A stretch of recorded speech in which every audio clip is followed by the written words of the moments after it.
This all started when I decided to buy my father a globe for his birthday. Having struggled to buy anything decent for him for decades, I thought a globe would be a fantastic idea.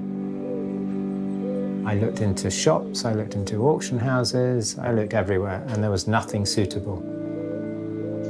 So once I discovered there was nothing out there good enough, I decided that I would have a go at making a globe myself. From there, it just went completely out of control. What was originally going to be a little career break for a few months turned into a company with 22 people.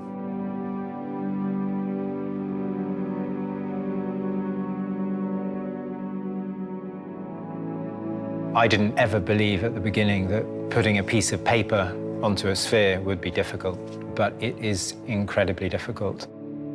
Every time you work with circles and spheres, you're increasing your error by a factor of pi.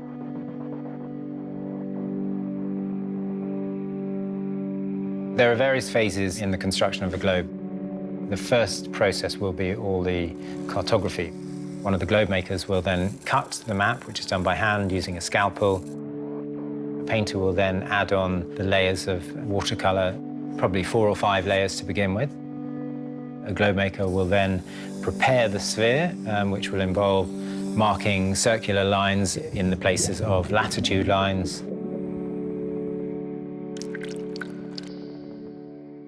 Then they will attach the piece of map to the sphere. Putting on that last piece of map is something quite special. It suddenly becomes a world and you stand back. That's when it kind of hits you that you've created something. In the work I'm doing, I'm inspired by the makers from the 18th century. So, for instance, Willem Blauw, a Dutch maker, Coronelli, an Italian maker. In 2012, we were asked to host an exhibition at the Royal Geographical Society, which in fact turned out to be the first exhibition they'd ever on globes.